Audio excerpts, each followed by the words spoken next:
Alright, what is poppin', people? We're back. And this is the last week SCL. Except playoffs, of course. But this is week 9 of the regular season of SCL.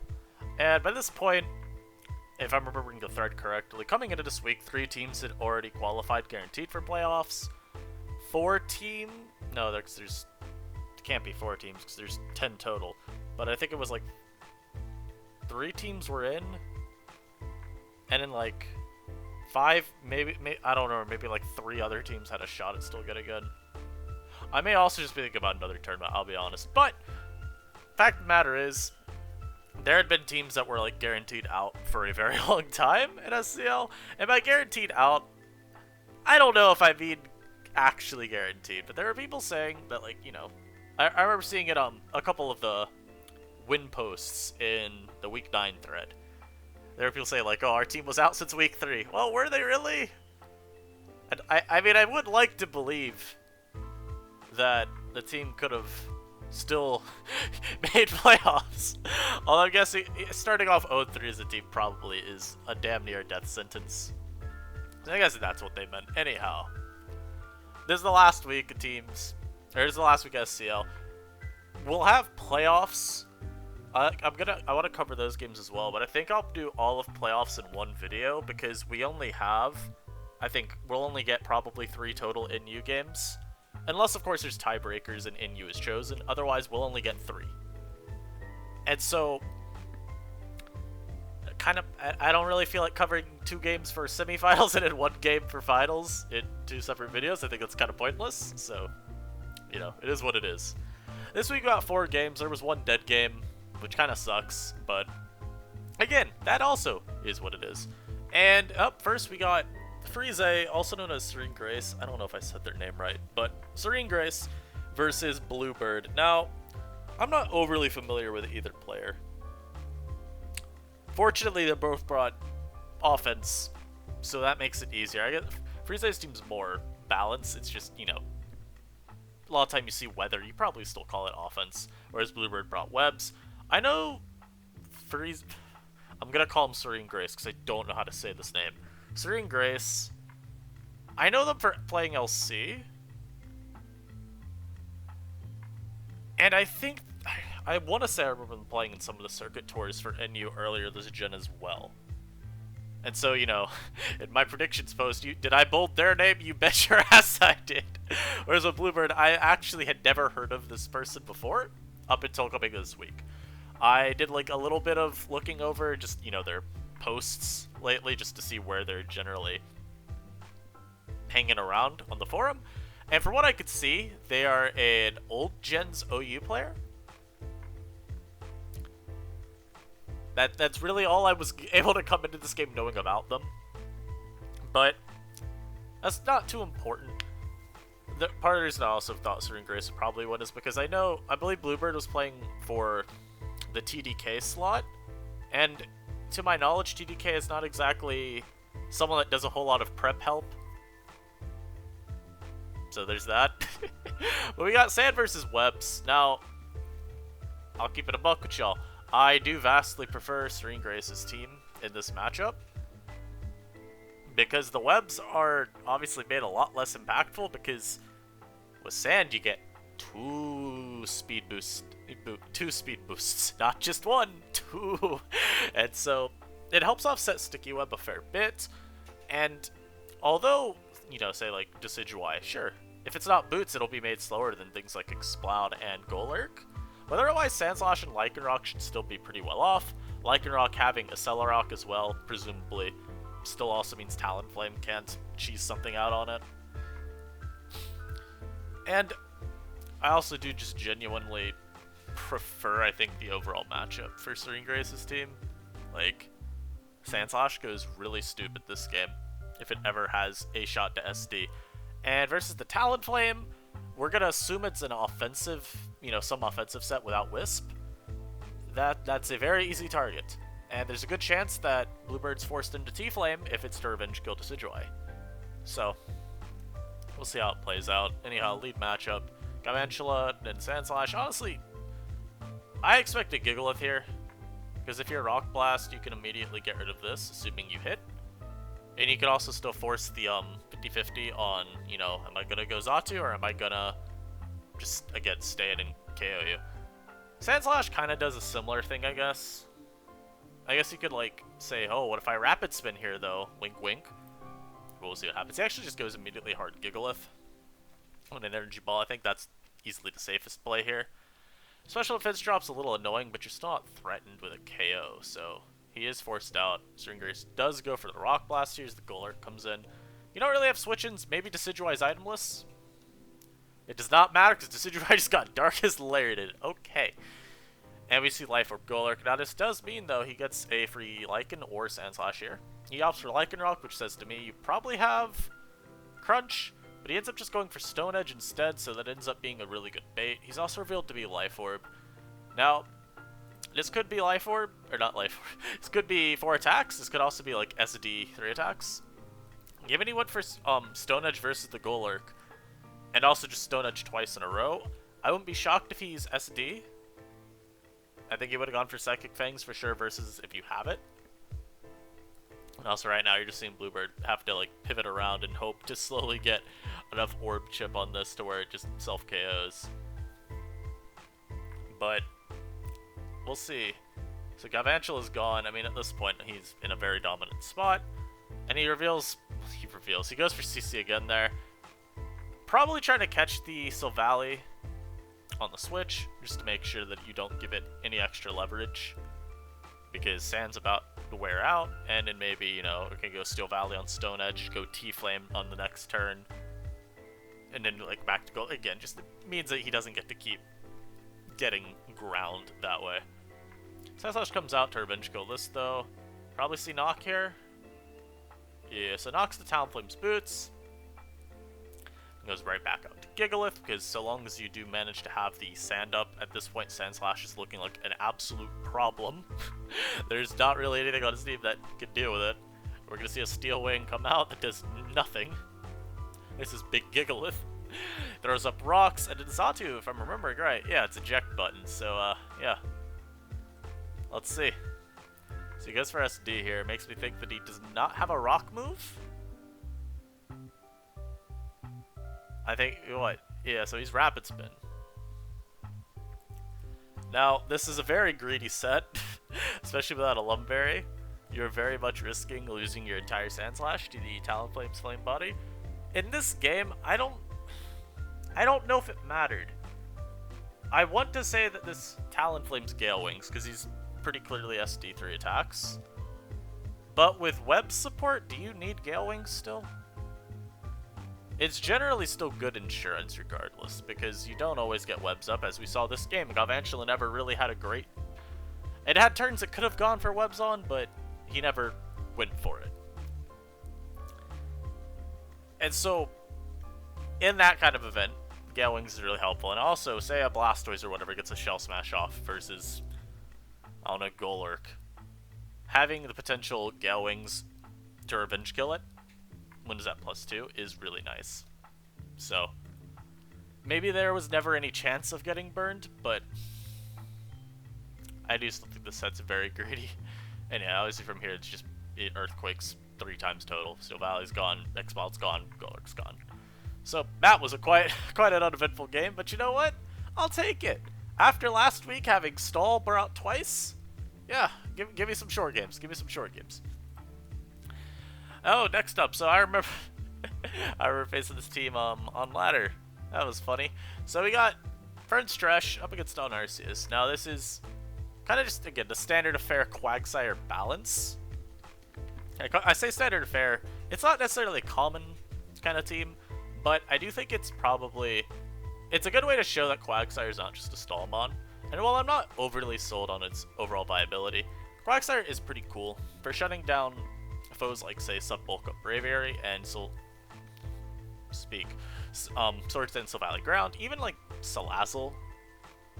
You know, they don't really run Nasty Plot Toxic at all, so Quagsire is pretty free versus that. And it's also a pretty decent like knockoff absorber. Now, he does have a Sylveon on this team, but it's nice to have Quagsire alongside Sylveon, just in case the Guzzlord is Heavy Slam. It just gives you that extra layer of protection. And I think this team does appreciate it, because if Sylveon gets caught by a heavy slam, it can be a little bit annoying total. Say there was a different water type there, I don't know, like a Mantine, maybe. Or maybe you say he has a different ground, I guess, would probably be the easier comparison. Like if that's a Mudstale, that does get worn down over time a lot better by Guzzlord. But Honors team is vile, cretinous. I hate it. Everything about it feels wrong.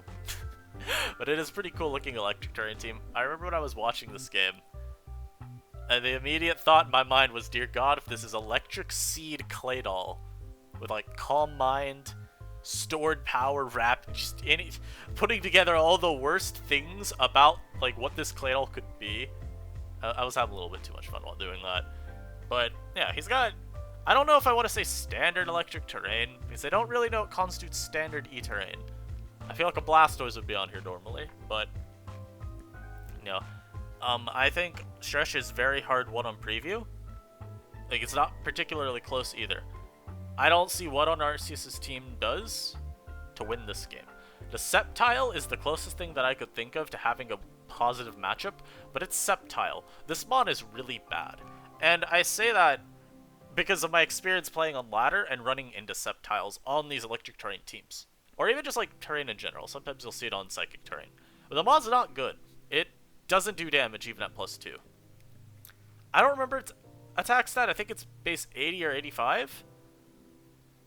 And yeah, that's really weak. You're not working off of the strongest base power moves. You know, you don't have like some 120 power nuke like, say, you know, a sub-bulk up Braviary does. You're working off of Leaf Blade. I guess you can have acrobatics, but it doesn't get stabbed, so it's not as strong as you'd like it to be. And so, you know, I'm thinking Bronzong probably checks this. Sceptile, big thing too with it is just the horrible like move slot issues it faces. You want like Leaf Blade, you want Throat Chop, you want Earthquake, you want Rock Slide, you want Drain Punch, you want Acrobatics. You're not dropping your stat, by the way, no, it's not allowed. So I believe that Stretch probably has some combination of Pokemon that will make Sceptile's life hell.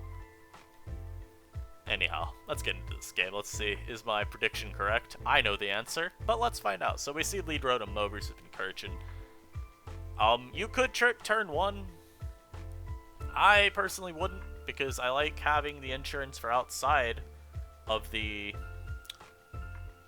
terrain, just in case. But tricking also could potentially get rid of a terrain extender here. It's also just, I like having more than one mon that can revenge kill this, but at the same time, you don't really need any. You're not worried. I don't know what the Bronzong's ability is. I'm guessing heat proof, but it could be something else.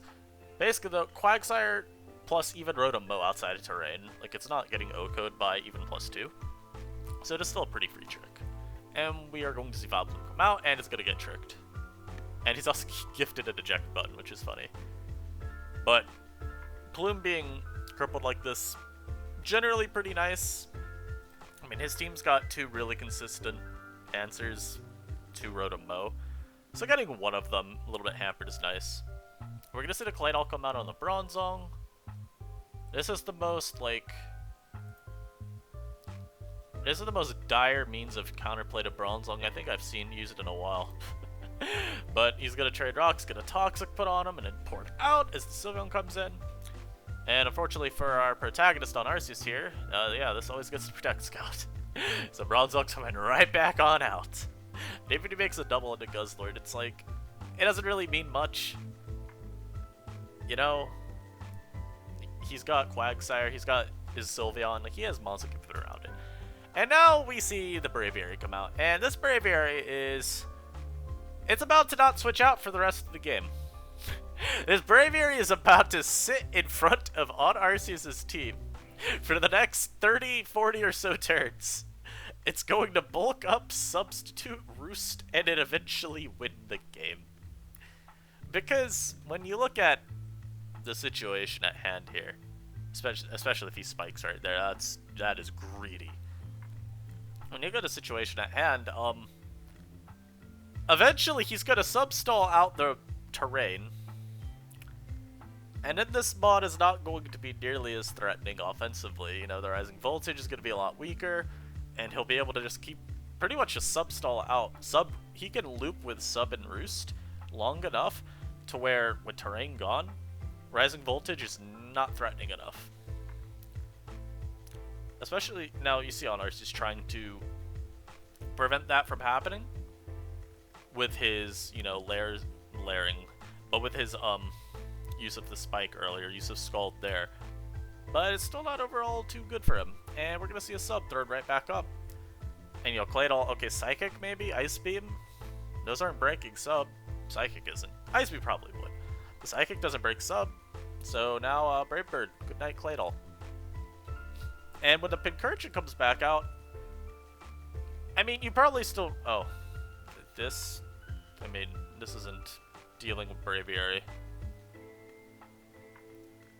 We don't see lefties, so I imagine this was a choice band Guzzlord, but yeah, I mean, it's just... It too will get... It too can catch a Bravebird, you know what I mean. But, yeah, he's just gonna sub back up. And here's a very free Bravebird. Does not KO the Pincurchin, but that is still a 2-hit KO. And we're gonna see him just sub-stall again. There's really no reason. Actually, no, he Bravebirds here, doesn't he? No, he does sub. Okay. Yeah. You always just keep stalling it out. And giving up Raichu Alola there is, unfortunately, not going to help win you the game. And at this point, the Braviary KOs everything. You might self-KO to Guzz here. You can always do some sub-roosting stuff. Oh, that doesn't even break sub. What the hell's your item, then? Unless Braviary's sub actually just eats a choice-banded Guzzler. I don't know the spread. I'd like to believe that Braviary is not bulky enough to beat Guzzlord like that. Let's see. Oh. No, that might just be a damage roll. I see. Oh, wrong game. Alright, well, this is probably a choice banded Guzzlord that is going to now also face the wrath of Braviary. I mean, at this point, yeah, again, he's gonna sub down.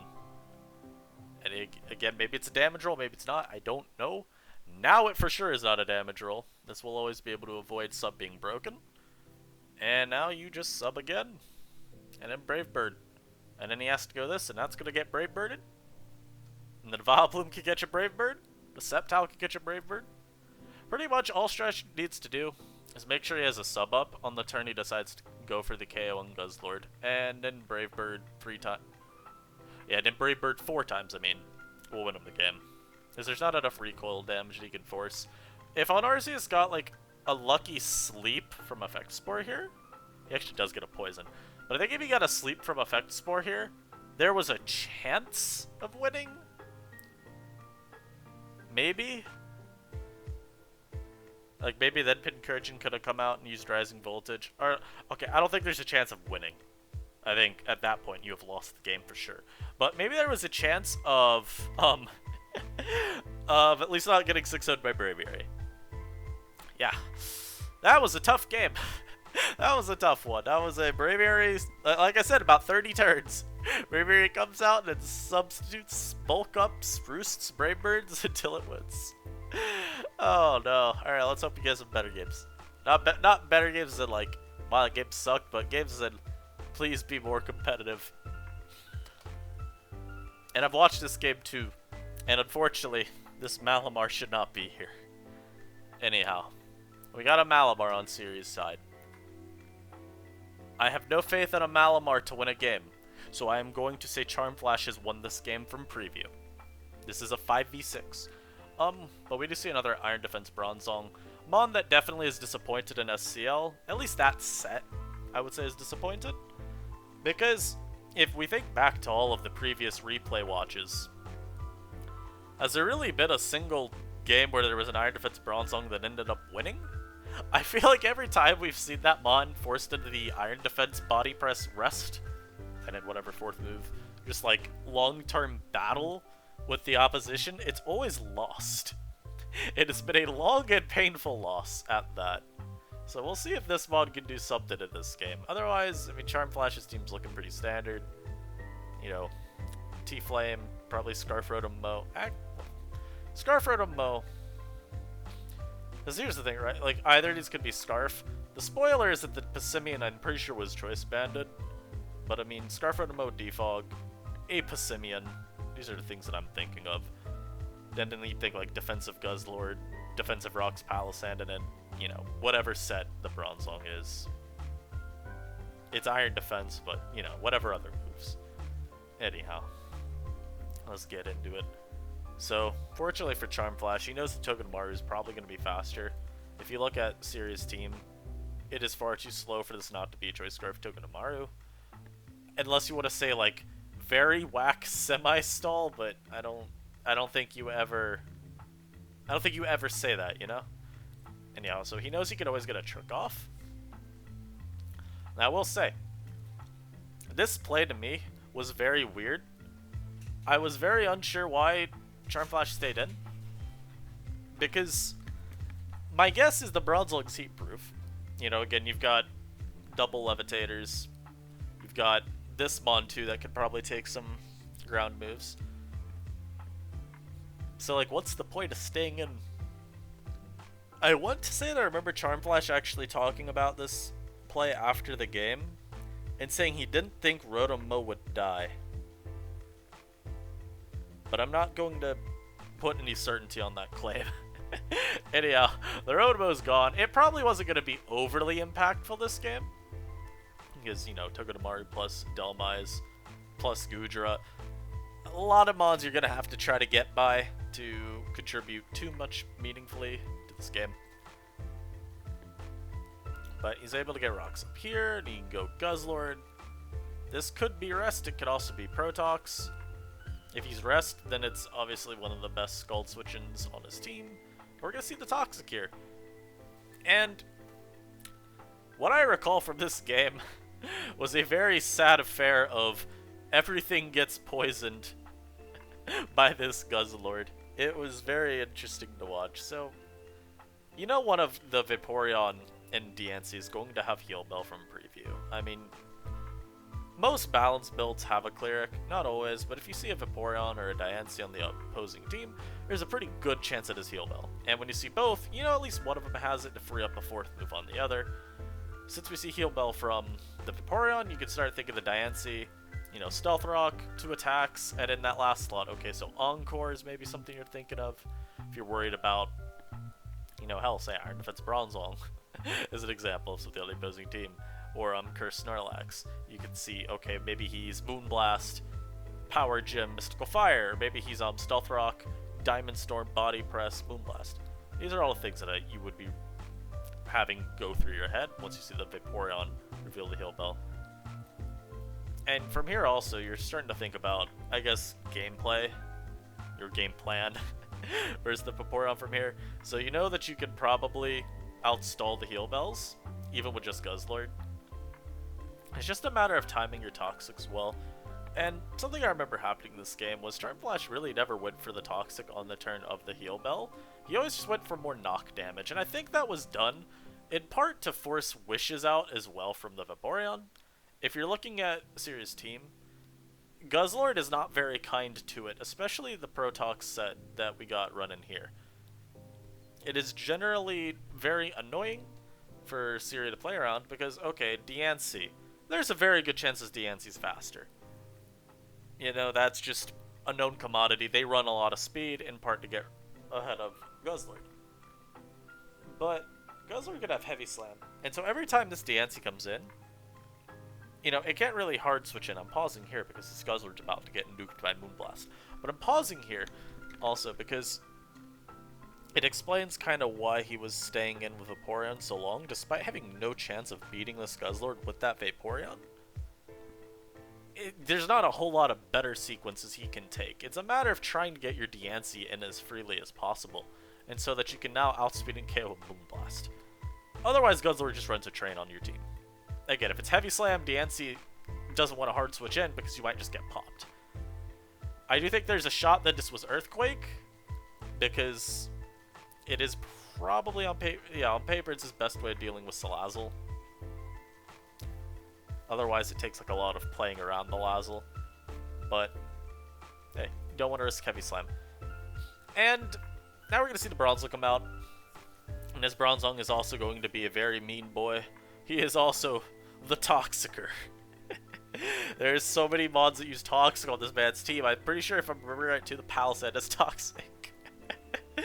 But we're not going to see him stay in. He actually rolls itemless Palisade. This did surprise me a little bit, because you've got Guzzlord to beat all the Poltergeist users. So I don't know if you need to bother with itemless on this as well. It worked out really well for him this game, obviously, because he got caught off guard by the fast DNC taking out his Guzz. But I think here I probably would have gone for... this actually does make me think this was probably Heavy Slam then. Like, are you itemless to help against Drapion? I feel you still could just go Colbur there, but I don't know. That does make me think maybe Heavy Slam on Guzz. Anyhow, though, back to Bronzong being out here. And, you know, I'm going to imagine that this is a rest Bronzong on this team. When you see Iron Defense, it's pretty much always rest, unless it's a Stealth Rock plus Iron Defense set. And so, staying in versus Vaporeon, risking the burn, it's not overly important. You could always just rest it off, and with enough boosts to the Bronzong's defense, it's not really worried about this Dhelmise either. Like, it's a very slow and painful 1v1, sure, but, I mean, you do win the exchanges. And with this many boosts as well, Dhelmise is very hard-pressed to actually beat you quickly. You know, he's down to 5 already. Bronzong at this point, Dhelmise has to crit it to ever actually take it on 1v1. Of course, we see the rest here, which just, again, it further complicates the play for Siri. He doesn't really have a great way to KO this. His team's just overall really weak, and it doesn't have a lot of ways to immediately say, hey Bronzong, stop boosting. I think a lot of it comes down to just hoping you don't get this poisoned, but, you know, if he boosts and then you send this in and then he Toxics, you're put so far on the back pedal. And I mean, you know, between Talonflame and Palisand as well, it is kind of annoying to telegraph the play of Charm Flash if he's ever maybe pressured to force out, or pressured to switch out by the Dhelmise before it can start getting all those boosts underway. And yeah, we see the Rat come out and Super Fang it down. It dies for its efforts. I mean, it's not like Dhelmise can even come out afterwards, because Ultra is not going to KO. Unfortunately, though, we see this Malamar set. It has no place in Real Tears, and it gets Toxic for existing, so, you know. He does get the evasion boost there.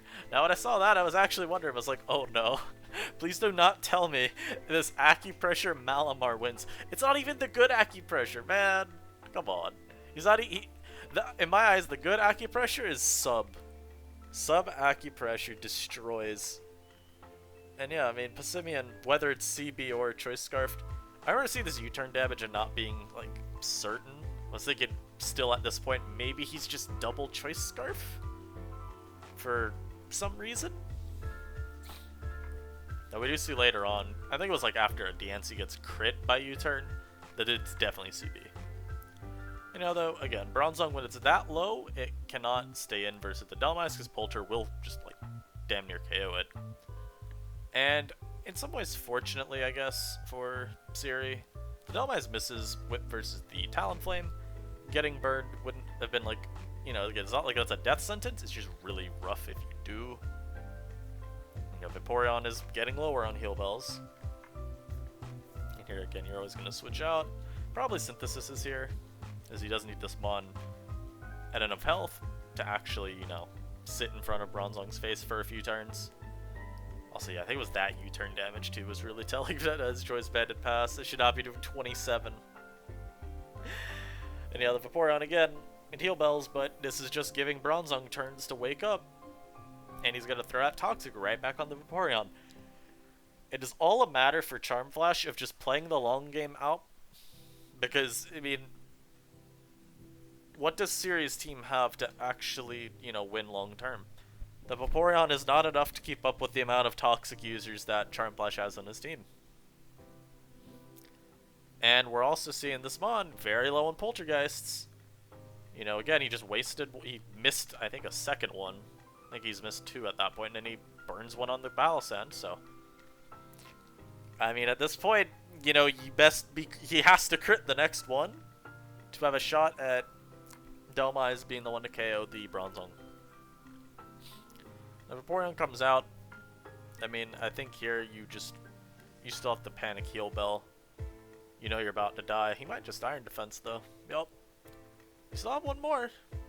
But, you know, this doesn't do anything. If he wanted to, he could have probably just kept boosting up further. I'm not sure that there's anything Siri could have done. And again, we are going to boost. Because I believe, yeah, you have... I mean, he only has 1 Poltergeist, so it doesn't matter. I mean, like, at this point, you're literally just saying, do not crit me, I swear to God. And once Delmise is poisoned again, yeah, Bronzong will win. No shot, he crits, he probably misses. Oh no. Really trying to call out how the turns are gonna go. That's tough. But I mean, given what we've seen so far from series, Delmise, there's not really much reason to believe that it will actually land a Polter. But even just to be incredibly safe, he does make the right play and go Palisand on that last Poltergeist. There's no reason to risk the Delmise ever, you know, being able to find that crit. And yeah, now this rest up, and yeah, I mean, from here, Bronzong just wins.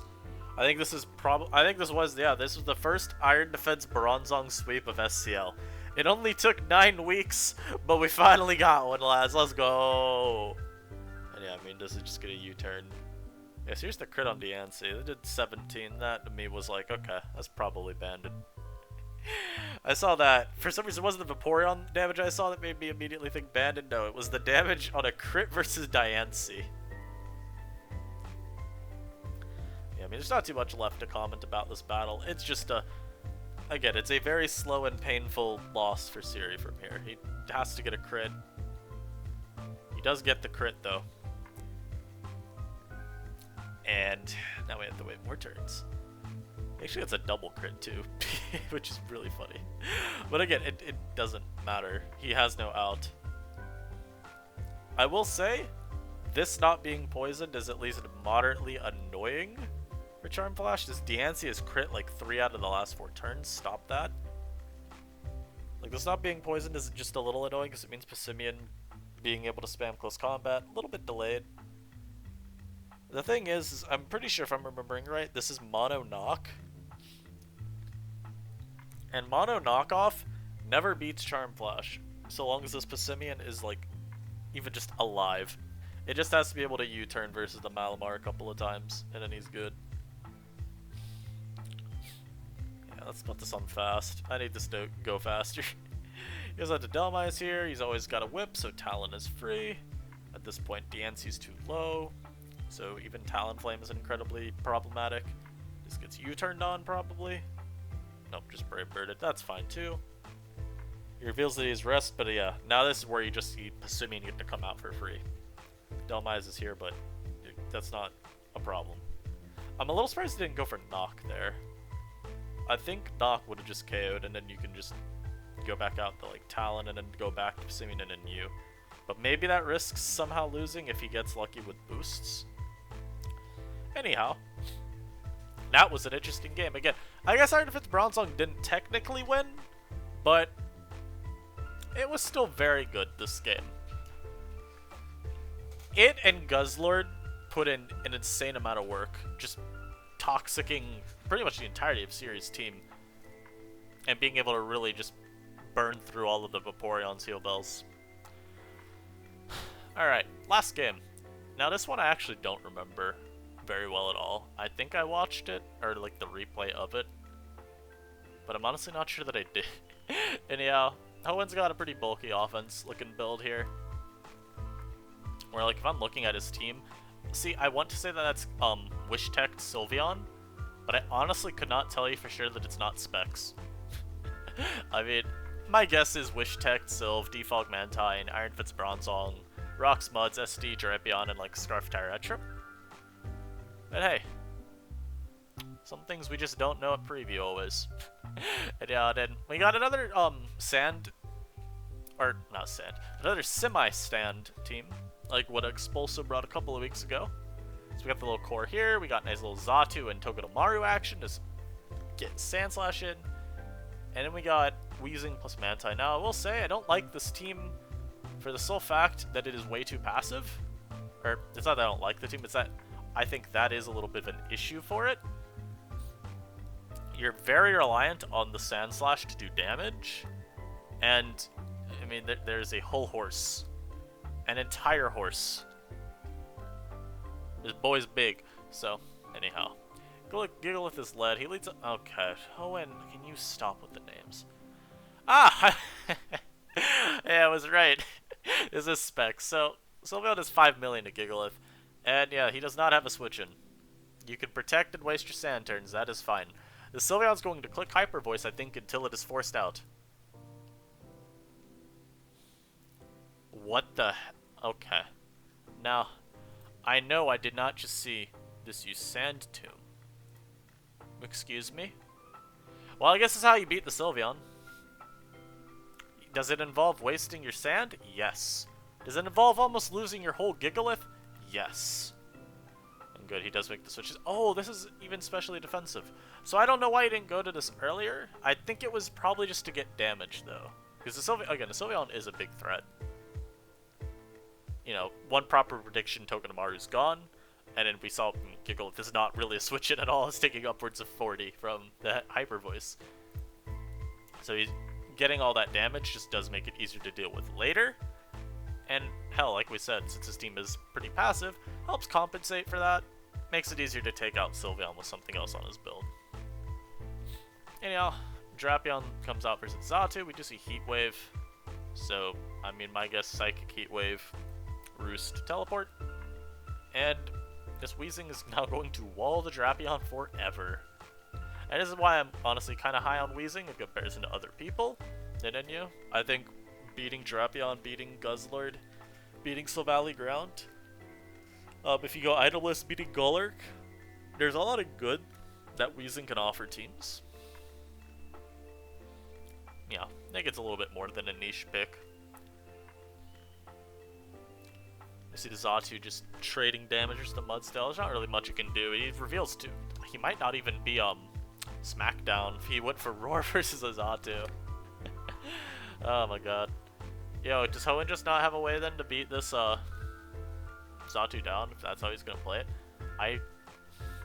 If this is Scarf Tyrantrum, that is a little bit annoying because that's not gonna be able to break through this team as well as something else would. He also gets caught by a Gleam from the Xatu. That is a good play. That is a very good play. Ooh. Unfortunately for Hoenn, he does get rid of the Gigalith. Now the question is, does he beat Sand Slash? The answer is very certainly yes. Oh. Oh no. I see. So are you telling me that I'm just dealing with another stall game? We've seen the Sand Slash use spikes. So yeah, I guess this is just stall. Okay. Hey guys. Rabia here, back at it again with another commentary of a stall game. Today we have Sand Slash stall with a Gigalith that has Sand Tomb. Why? I don't know. Just can smile. And you know, Sand Slash is actually this is actually kind of a cool set. I'll give him that much at least. Yeah. So, Owen, how we breaking this? You know, I give this team a little bit of flack for being too passive, but no, if it's stall, it makes a lot of sense. It does make a lot of sense. Okay. Yo, though, he's actually reveals to be Aqua Tail, and he catches the Sand Slash. That is absolutely huge for the Tyrantrum. Yeah, the hazard, there's no rocks that can be put back up, so Tyrantrum is looking like an absolute monster. He knocked the helmet off of this as well. And he also, okay, yeah, Hoenn won. Hoenn is what? Bro, Hoenn is the slayer of stall. I swear to God, you know what? If Hoenn was not playing these stall builds, my job as a commentator would be a lot harder. Because I guess the games would just be lasting 200 turns longer, but no, Hoenn says, nah, Don't need that. Very good play here by Hoenn too. Very aggressive, but he gets his Tyrantrum back in. He CC's his Atu. Helmet? Yup. Oh. You know, I'm a little surprised that this is Helmet. Because what do you switch into Poltergeist users? Unless the Sand Slash is itemless? Because I guess we never saw it. I think, yeah, so which should the item? We never saw it get Lefty's recovery, so maybe Sand Slash is itemless. Anyhow, I mean, this is still, like, Hoenn is still in a very good spot. I'm a little surprised I didn't just go for S&D there. Because Wheezing is too low to deal with it. And yeah, he's gonna sack the Wheezing here to Hyper Voice and get Togedemaru in, I imagine. Yeah, so I mean, this might be Iron Head. It could also just be Zing Zap, though. He's gonna U-turn here, or Hoenn probably roars for momentum. Yeah, look, bro, that's actually kind of a funny tech, though. I mean, I don't know if that's intended at all by Hoenn, to have that be something that he can benefit from. I think it's cool. And yeah, I think Drapion wins now, barring a Scald Burn. He also gets the poison there. Oh, that's Haze Mantine. Yeah, that does not help here. USD again. You don't even need SD. What am I talking about? SD risks a Scald Burn and actually does risky the game. So SD's here though. I guess it doesn't matter. Togedemaru can't do anything to you. Now you just knock off twice and win. Oh, Hoenn confirmed. God bless you. Your nicknames are terrible. 0 out of 10, but your ability to beat stall in a timely fashion, 10 out of 10. Oh, God. God bless you, man. And that's it for Week 9 SCL. Don't really have too much to say because these games were... They were also kind of all weird in their own ways. You know, again, from the very... I don't know what word I want to say. Interesting, I guess, stall build this game. To Bronze... Again, Iron Defense Bronzong finally putting in, like, actual work in a game. Braviary 6-0ing an Electric Terrain team. And in this game, we're just... offense versus offense, I guess is the way I'd put that game.